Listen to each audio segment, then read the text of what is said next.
memberikan sedikit informasi tentang Hari Kesehatan Nasional yang ke-57 ini apa dan bagaimana, silakan Pak. Ya, terima kasih. Assalamualaikum warahmatullahi wabarakatuh. Selamat pagi masyarakat Tanah Laut. Ya.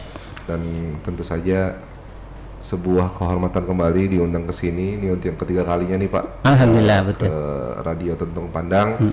Dan hari ini kita pembahasannya tentang Hari Kesehatan Nasional. Oke. Dan yang ke-57 yang mengangkat tema Sehat Negeriku. Sehat Negeriku, tumbuh Indonesiaku. Oke.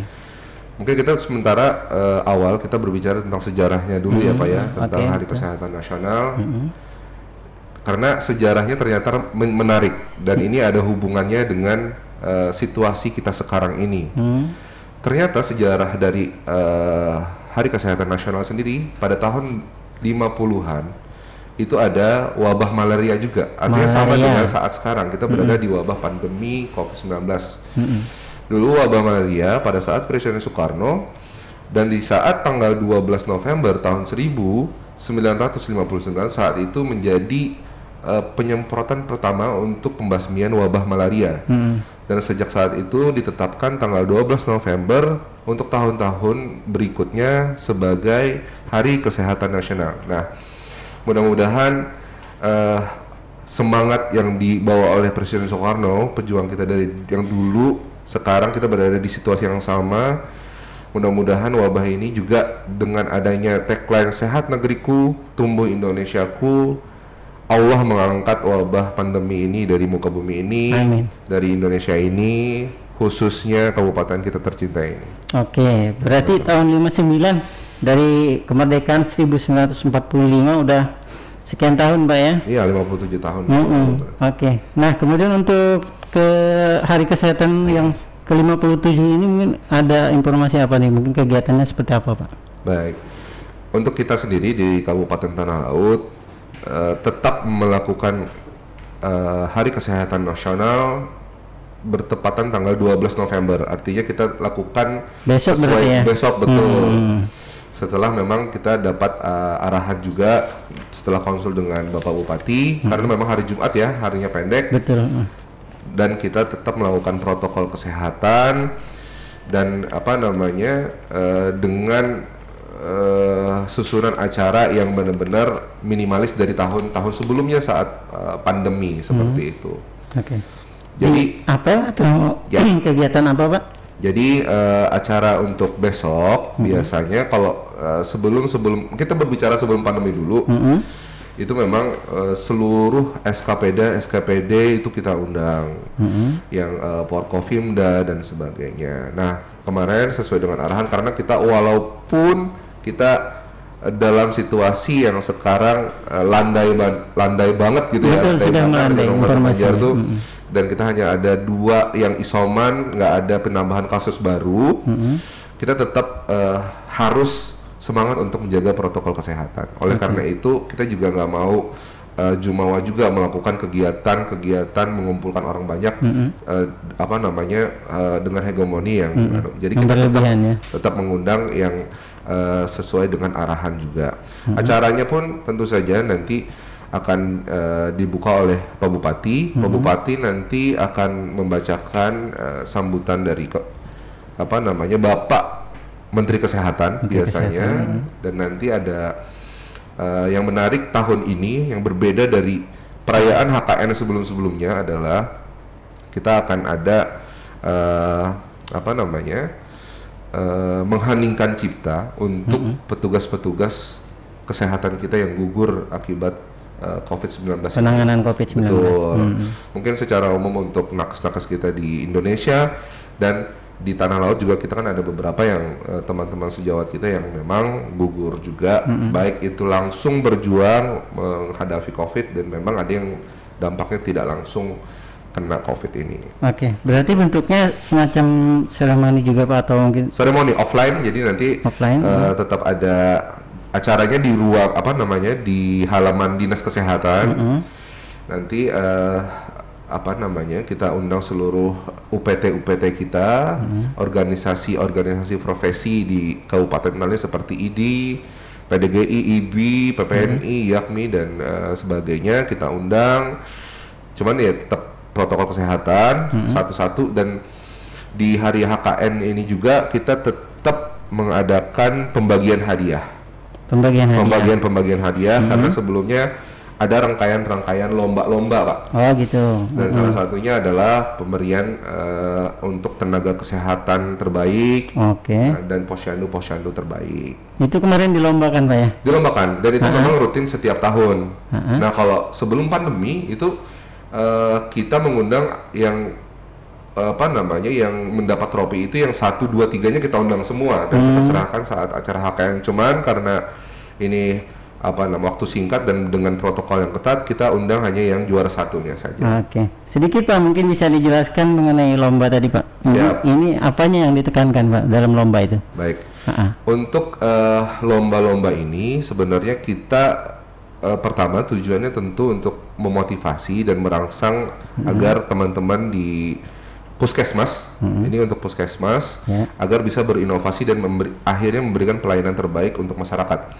Dan sebagai informasi tambahan juga, kita tahun ini mendapat penghargaan yang luar biasa karena dokter kita, Dokter Akbari Hansyah dari Puskesmas Padang Luas menjadi dokter teladan nasional, Pak. Wow, luar biasa. Betul. Jadi besok beliau kemungkinan tidak bisa berhadir karena besok beliau berada di Kementerian Kesehatan untuk menerima penghargaan dari dari Bapak Menteri langsung. Luar biasa nih Pak Ansori ya. Akbari Hansyah ya. Pak Akbari dokter. Beliau di mana tadi Pak? Di Puskesmas Padang Luas. Puskesmas Padang Luas. Wah. Kecamatan Kurau ternyata. Kecamatan Kurau, betul. Wah, luar biasa nih. Itu inovasi beliau memang saat kita lomba sangat-sangat relevan dengan situasi saat ini, yaitu Vicare vaksin untuk lansia. Jadi membantu pendataan untuk lansia-lansia yang belum membantu lansia-lansia untuk vaksin. Itu datanya bisa bisa terinput dengan baik, bagaimana terscreening dengan baik, apakah boleh untuk divaksin apa enggak, seperti itu. Jadi sangat-sangat membantu untuk lansia. Vicare lansia. Ini sejenis aplikasi, Pak. Aplikasi ya. Betul, luar biasa tuh. Dan teman-teman yang lain juga luar biasa. Berarti ini membuat sebuah inovasi tadi ya. Betul. Nah, artinya tujuan dari mengadakan kegiatan lomba ini artinya berhasil ya. Dapat inovasinya sangat-sangat bermanfaat. Betul, makanya saat dilombakan di provinsi akhirnya jadi juara 1 dan akhirnya ke nasional. Wah, luar biasa nih ya. Bukan hanya sekedar memperingati untuk Hari Kesehatan Nasional HKN ini, akan tetapi juga membuat sebuah terobosan sehingga bisa memberikan manfaat bagi masyarakat. Betul. Wah, luar biasa. Saya sampai nggak bisa ngomong jadinya nih. Ya, kemudian ada acara apa lagi, Pak? Untuk acaranya selebihnya nanti mungkin setelah pembagian hadiah, selebihnya mungkin ada pemotongan tumpeng secara simbolis bahwa merayakan Hari Kesehatan ini dari Pak Bupati atau yang nanti yang mewakili kepada Kepala Dinas Kesehatan. Seremoni itu ya biasalah. Baik, nah kemudian untuk masyarakat sendiri Pak, adakah mungkin sejenis bantuan-bantuan nanti yang akan dikasih kepada masyarakat?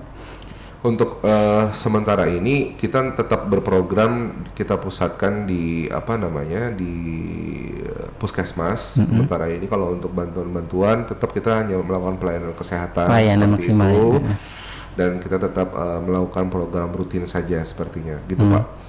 Mungkin yang kita ingin sampaikan juga buat masyarakat, buat diri saya pribadi, buat kita semua bahwa tagline ini bisa dijadikan sebagai semangat. Artinya tidak hanya sebagai tagline aja, sehat negeriku tumbuh Indonesia, cuman ini adalah mudah-mudahan menjadi semangat setelah adanya peringatan ini. Kita berharap nggak ada wabah ketiga, Pak ya, gelombang ketiga aja orang tuh.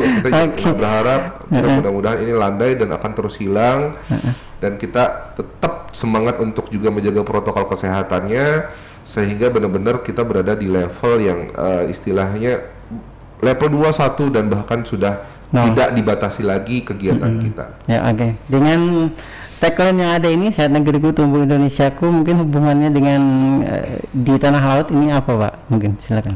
Baik, untuk di tanah laut sendiri kita kan berada vaksinasi di angka masih 30%. Dari total target kita 70%. Sekitar 250.000 jiwa yang menjadi sasaran, kita masih di angka 30% atau 80 ribuan.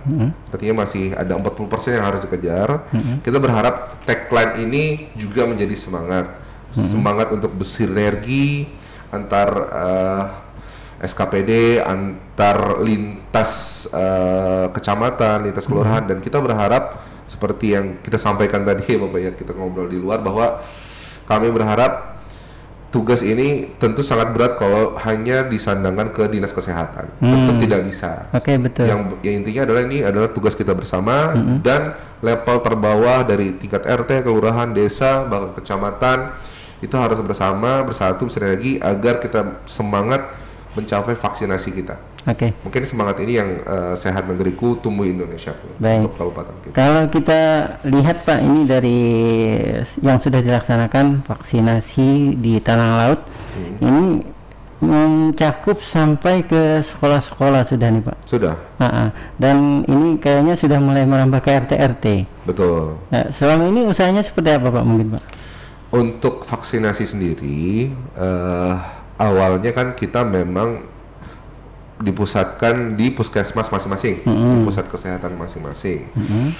Setelah itu, setelah fasilitas pelayanan khusus COVID yang di Rumah Sakit Bu Yasin lama ditutup secara resmi oleh Pak Bupati, dan dialihkan fungsinya sebagai sentral vaksinasi. Nah itu juga harapannya menjadi ikhtiar kita untuk mempercepat. Dan di situ alhamdulillah setiap hari masyarakat juga ada yang 100, 150 datang. Jadi dibuka setiap hari berarti? Dibuka setiap hari dari Senin sampai Sabtu. Jadi mungkin teman-teman yang kesulitan untuk di puskesmas boleh menjadi opsionalnya di situ. Terus yang sekarang menjadi opsi kita sekarang adalah kita berupaya untuk jemput bola. Jemput bola ini yaitu yang ke level RT-RT tadi, kita kerjasama kelurahan tadi, karena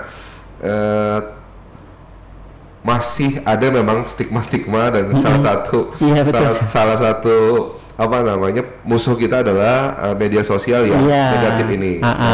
Hoax kalau orang hoax sekarang ya. Nah itu yang juga harus kita lawan. Nah kita lawan mungkin salah satu sekarang jemput bola. Kita artinya teman-teman di puskesmas kita siap, ketua RT, ketua RW, keluarga kita siap untuk bersinergi, untuk berkoordinasi. Kapan mau silahkan datang, nanti sama kepala puskesmasnya kita nanti datang ke, mungkin buka stand gitu di level RT, misalnya malas ke puskesmas misalnya, misalnya situasional, kita bisa datang langsung Pak ya? Bisa, nanti kita buka di kelurahan atau di kecamatan, nanti biar warga desanya yang datang, jadi nggak perlu jauh-jauh lagi misalnya ke apa namanya warga yang jauh harus ke sentral vaksin atau ke puskesmasnya misalnya. Baik. Kalau di sentral vaksin sendiri mungkin bisa dijelaskan sedikit Pak prosedurnya seperti apa kalau mau vaksin? Siap.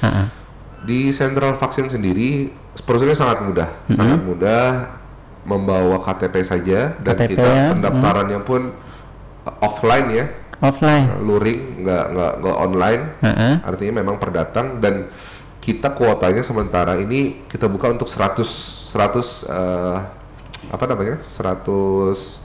orang yang untuk divaksin setiap harinya. Setiap hari. Jadi kalau misalnya sudah 100, biasanya kita lihat situasional juga, apakah memungkinkan atau misalnya tidak mungkin, ya biasanya sih maksimalnya 100.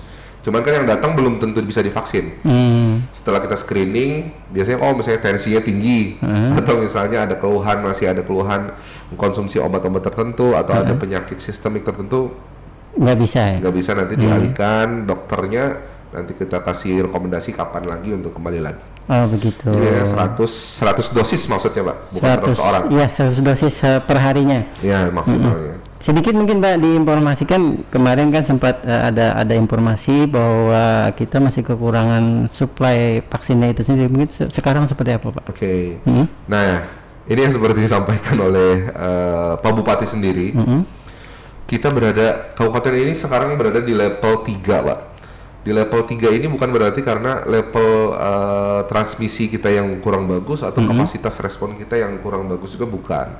Tapi karena memang cakupan vaksinasi kita yang belum mencapai 70% itu. Nah, target 70 betul. tadi Dan ya. salah satunya yang menghambat itu adalah bukan karena SDM-nya, bukan karena sarana prasarana, bukan, tapi karena ketersediaan vaksin itu sendiri. Suplai distribusinya. Ini yang menjadi kendala, dan ini tidak bukan masalah Kabupaten Tanah Lot saja, tapi kabupaten lain mungkin bahkan se-Indonesia berebut vaksin.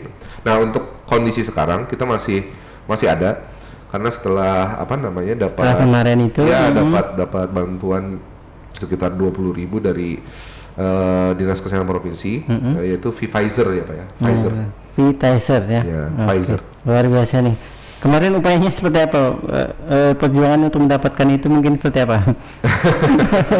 Kan ini berebut nih ya. Karena ya alhamdulillah kita memiliki, saya sih sering bilang, alhamdulillah kita memiliki kepala daerah yang sangat aware dengan kesehatan. Kita alhamdulillah memiliki Pak Bupati yang paham dengan kesehatan, dan beliau berulang-ulang kali di acara baik formal maupun informal mengatakan sehat dulu baru pendidikan.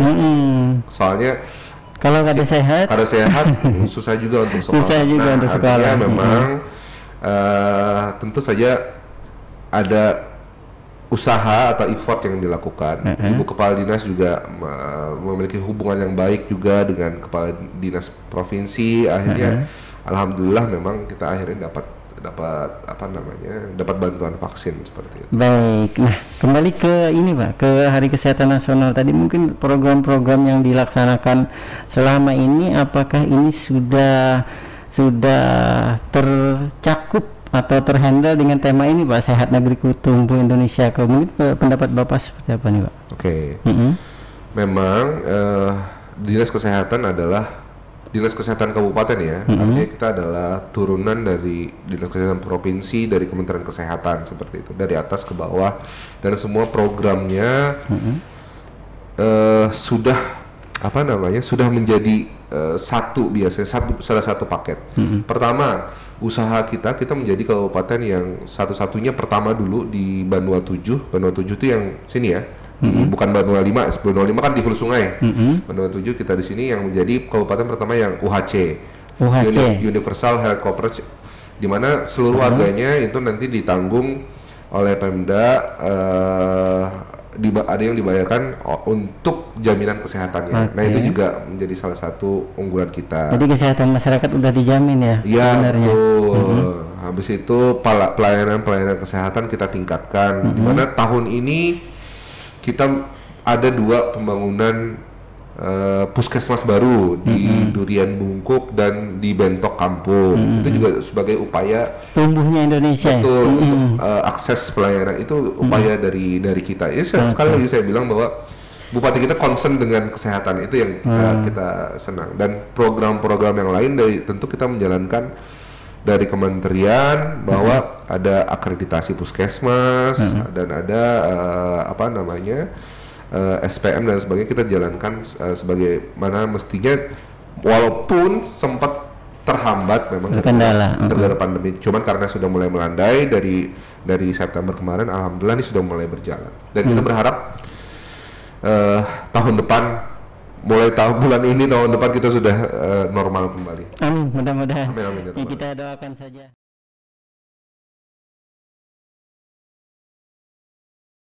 Alhamdulillah, Tanah Laut kelihatannya sudah menuju sehat 100% Pak ya. Amin. Walaupun saat ini masih dikatakan melandai ya, namun mudah-mudahan usaha dari pemerintah dan juga kerjasama dari masyarakat akan menjadikan kita lebih sehat dan terbebas dari COVID-19.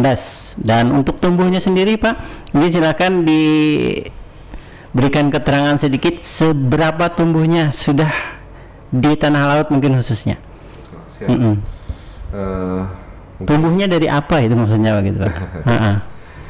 Mungkin sesuai dengan tagline tumbuh Indonesiaku. Iya. Mungkin kita lebih bersempit ke tumbuh Kabupaten Tanah Lautku. Artinya kita berharap kita semangat menghadapi COVID ini dan kita move on, kita tumbuh melawan pandemi ini dari semua sektor yang kemarin saat pandemi terdampak. Betul. Artinya pedagang, akhirnya dari sektor kesehatan terdampak, semuanya kena. Betul. Nah, kita harapannya dengan semangat ini tentu diiringi dengan semangat menjaga protokol kesehatan juga dengan ikhtiar kita. Artinya masyarakat siapapun, baik pedagang ataupun karyawan ataupun teman-teman ASN seperti itu, kita semua semangat untuk melawan COVID ini, tentunya dengan cara dulu 3M, sekarang 5M dengan protokol kesehatan agar kita bisa terbebas dari pembatasan kegiatan masyarakat lagi, PPKM gitu ya. Dengan tentu saja kita lebih memilih untuk berkegiatan secara normal. Kalau bisa lepas masker, tentu saja lebih baik lepas masker loh Pak. Betul. Nah, karena lebih bebas ngomong nih. Seperti saya ini agak susah ngomong nih kalau gitu.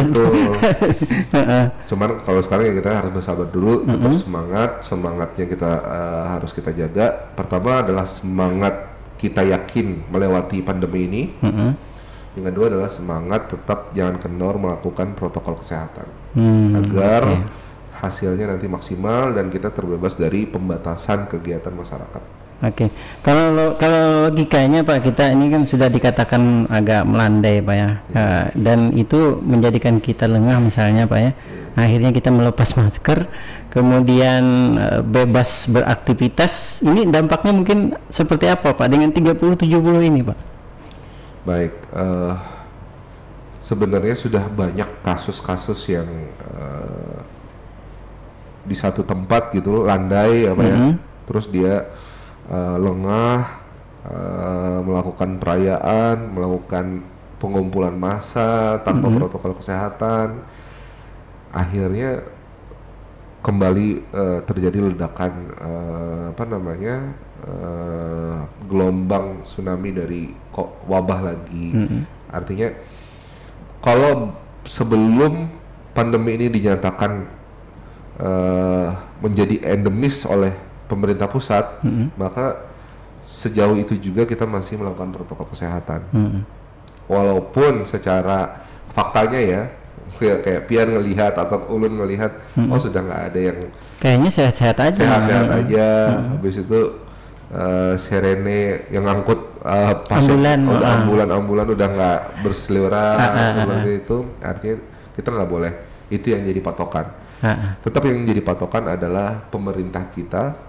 Ketika pemerintah belum mencabut darurat pandemi ini, nah selama itu kita masih menjalankan protokol. Tapi kalau nanti sudah suatu saat, dan amin ya Pak ya, amin. Presiden Jokowi menyatakan kita sudah bebas dari COVID dan secara resmi pandemi ini statusnya dicabut, saat itulah mungkin kita artinya bisa lebih longgar. Bisa seperti biasa. Betul. Akhirnya. Jadi patokannya bukan kita lihat sekarang situasinya bukan. Kalau untuk ini ya secara menjalankan protokol kesehatan, tapi tetap dari pemerintah pusat, nanti yang regulasinya tentu akan turun ke pemerintah daerah tentu saja. Oke. Nah, kita kembali tadi pertanyaan awal sebelum kita break tadi Pak, mungkin menanggapi sedikit isu masyarakat yang kadang-kadang meragukan dengan vaksin ini Pak. Ya, mungkin seperti apa penjelasannya dari segi kedokterannya sendiri Pak, mungkin silakan. Baik. Dari segi kedokteran, dari ilmiah sendiri, yang jelas pertama yang mendarat di Indonesia adalah Sinovac ya Pak ya. Sinovac pertama kali. Dan ini diujinya pun di Indonesia. Berbeda dengan adik-adiknya ya seperti Moderna, Pfizer dan yang lain. Sinovac ini diuji di Indonesia. Nah, dari semuanya pun yang dari penelitian yang ada dan dari yang kita ketahui, itu semuanya sudah aman, terutama Sinovac yang benar-benar diuji di Indonesia. Dan kalau kita kembalikan di Kabupaten Tanah Laut sendiri, dari data ada yang sudah divaksin, dari yang 80.000 divaksin, kita belum ada tuh menemukan yang istilahnya komplikasi yang sampai mengakibatkan kematian. Kalau komplikasinya yang kayak seperti demam itu wajar, karena hampir setiap vaksin itu ada seperti itu, tidak hanya vaksin ini saja. Adapun yang kayak ototnya terasa mengkel dan sebagainya itu juga wajar. Sendi-sendi nyeri. Tapi yang sampai mengancam nyawa belum ada kita temukan. Oke. Betul. Terus seperti misalnya di penelitian juga kita tidak ada menemukan juga kalau memang yang menjadi kesepakatan haram kita adalah kandungan babi misalnya, tidak ada juga di dalam penelitian satupun di vaksin itu yang menggunakan kandungan tersebut. Oke. Kalau yang kita pakai sekarang ini yang jenis mana nih Pak? Kita ada semua. Jadi kalau untuk Sinovac sendiri, sekarang kita khususkan untuk yang vaksin kedua. Vaksin kedua. Jadi kalau misalnya ada yang sudah vaksin pertama, tapi di puskesmas misalnya nggak ada Sinovacnya, yang untuk yang kedua boleh ke sentra vaksin. Jadi di sentra vaksin sendiri kita yang dikhususkan yang ingin Sinovac sudah yang vaksin kedua saja. Nah kalau untuk Pfizer kita bisa untuk vaksin pertama bisa, untuk kedua juga bisa. Moderna juga kita masih ada. Dan ada beberapa via lagi untuk AstraZeneca, cuman memang nggak banyak. Oke, berarti kalau vaksin pertama Sinovac, yang kedua juga harus Sinovac, Pak? Harus Sinovac. Oh, nggak bisa nanti kalau yang pertama Sinovac, yang kedua Pfizer nggak bisa gitu ya? Belum bisa. Oh, oke. Jadi ya tentu. Yang ada, tapi ini khusus untuk nakes sementara ini Pak. Yang ada itu adalah satu-duanya itu Sinovac. Dan yang booster, istilahnya booster ya, kalau untuk nakes itu yang ketiganya bisa Moderna atau Pfizer. Oh oke, khusus untuk tenaga kesehatan yang dianggap melayani. Baik, oke, cukup mungkin itu Pak menanggapi, mudah-mudahan masyarakat mengerti ya untuk vaksin ini sendiri. Tentunya kalau di dalam istilah keagamaan itu lebih banyak manfaatnya daripada mudaratnya. Insya Allah begitu. Gitu Pak ya? Betul, kita dan saya rasa sepakat karena salah satu ikhtiar kita sekarang adalah itu, seperti itu. Selain dengan protokol kesehatan dan melakukan tracking, tracing dan testing oleh petugas kesehatan. Nah, salah satunya adalah vaksinasi ini. Vaksin ya. Itulah kebijakan regulasi dari pemerintah yang mempercepat kita juga agar wabah ini kelar kayak gitu Bu. Nah ya, selesai. Mudah-mudahan kelar ya. Zero vaksin akhirnya tercapai dan COVID-19 akhirnya zero dan kita berharapnya nanti jadi endemis, jadi penyakit yang biasa aja, kayak flu atau misalnya sudah tidak mengancam nyawa lagi karena kita sudah memiliki kekebalan tubuh. Ya pilihannya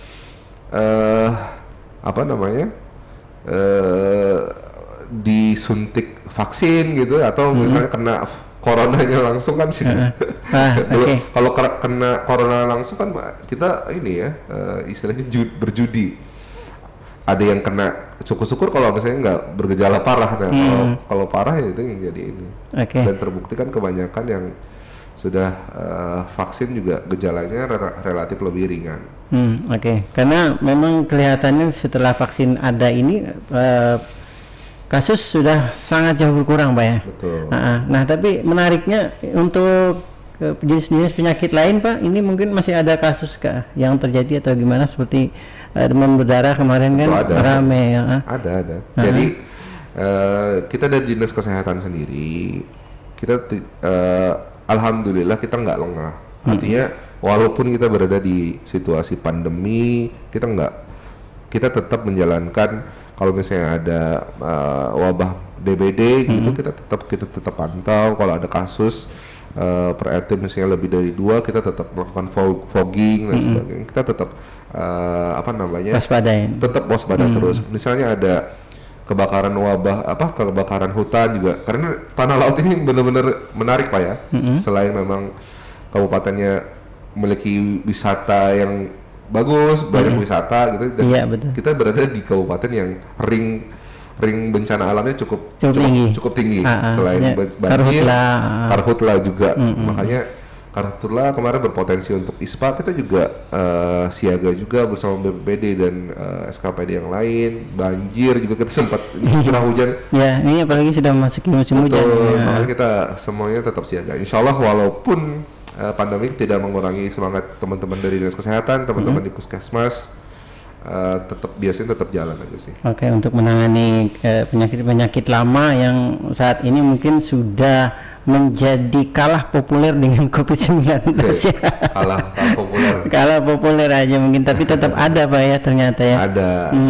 Oke, baik. Terakhir Pak, ini saya pengen tahu untuk peringatan Hari Kesehatan Nasional yang ke-57 ini mungkin bagi pemerintah yang terkait ini tentu saja harus meningkatkan pelayanan ya Pak ya. Tapi untuk masyarakat sendiri Pak, apa mungkin yang perlu dilakukan dalam rangka memaknai Hari Kesehatan Nasional ini Pak, silakan. Seperti yang kami sampaikan di awal bahwa pandemi ini ataupun penyakit apapun sebenarnya betul leading sektornya Dinas Kesehatan betul, cuman sekali lagi tidak bisa hanya diselesaikan di instansi satu yang namanya Dinas Kesehatan, itu tidak mungkin, bahkan mustahil Pak ya. Bahkan mustahil. Nah oleh karena itu dulu namanya lintas sektor. Nah sekarang mungkin bersinergi, sekarang lebih populernya bersinergi antara Pemda, Kabupaten Tanah Laut, habis itu Dinas Kesehatan dalam ini, mungkin dinas yang lain juga dengan masyarakat. Nah, kita meminta untuk masyarakat bahwa tetap walaupun kita melandai, tetap menjalankan protokol kesehatannya. Itu aja. Itu tadi ya. Dan juga yang kedua tentu saja mari kita dukung program pemerintah untuk percepatan vaksinasi agar benar-benar Kabupaten Tanah Laut ini bebas dari COVID, dan mudah-mudahan kita pakai bahasa yang dulu ya, menjadi kabupaten yang zona hijau. Zona hijau. Artinya kalau bahasa sekarang emang apa Pak? Sekarang jadi level landai yang level-level itu Pak ya. Jadi level 4 3 2 1. Padahal lebih menyejukkan tuh zona hijau, lebih enak didengar kayaknya. Nah, sekarang mungkin kalau bahasa zona-zona mungkin kita di orange. Orange sekarang. Ya, walaupun nggak merah ya.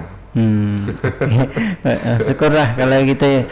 Mudah-mudahan akhirnya menjadi hijau bahkan biru mungkin ya. Baik. Terakhir mungkin Pak, ada yang perlu disampaikan lagi atau himbauan barangkali bagi panitia atau apa, silakan Pak.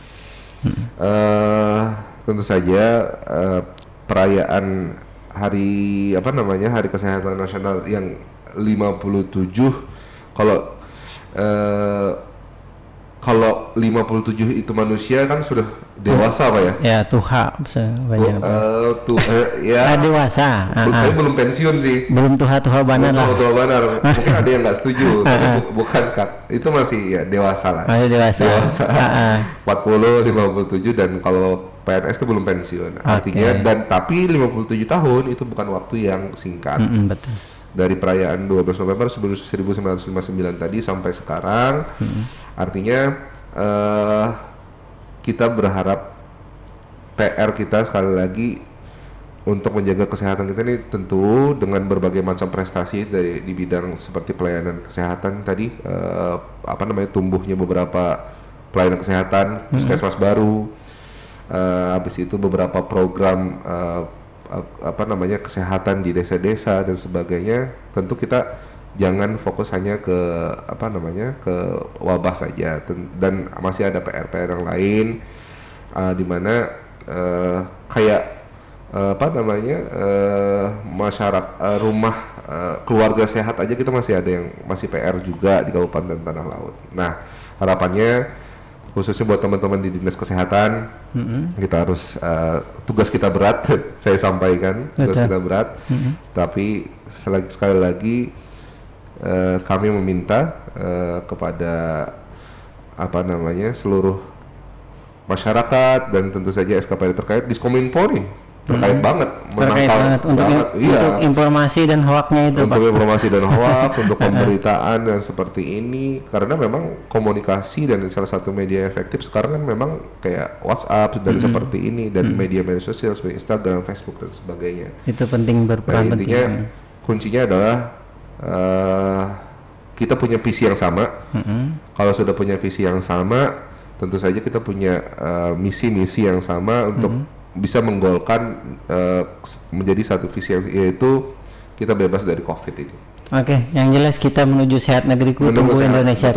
Mudah-mudahan kita berdoa sama-sama, dan tadi ditegaskan untuk bersinergi tadi Pak ya. Sinergi harus sinergi bersinergi, nggak bisa sendiri. Apalagi hoax kayak gitu kan. Apa namanya? Mungkin tidak cukup hanya di media-media sosial, bahkan obrolan-obrolan di warung kopi, misalnya di warung makan itu misalnya dengan informasi seperti ini yang sudah mendengarkan informasi ini nanti bisa disampaikan mungkin bagi keluarganya atau teman-temannya yang masih berstigma bahwa COVID ini tidak nyata atau mungkin vaksinasi ini masih haram atau misalnya tidak perlu. Tidak perlu ya. Oke. Baik, mudah-mudahan obrolan kita kali ini bisa lebih mencerahkan masyarakat dan ya tentu menjadi sebuah pengetahuan yang akhirnya mensehatkan masyarakat tadi dan menumbuhkan bukan hanya pembangunan akan tetapi juga semangat tadi Pak ya. Oke, baik. Terima kasih banyak Pak sudah memberikan informasi dan datang ke studio kita. Mudah-mudahan nanti bisa datang lagi di lain waktu dengan informasi yang lain. Tentu saja kita akan sangat senang untuk memberikan pelayanan itu sendiri Pak ya.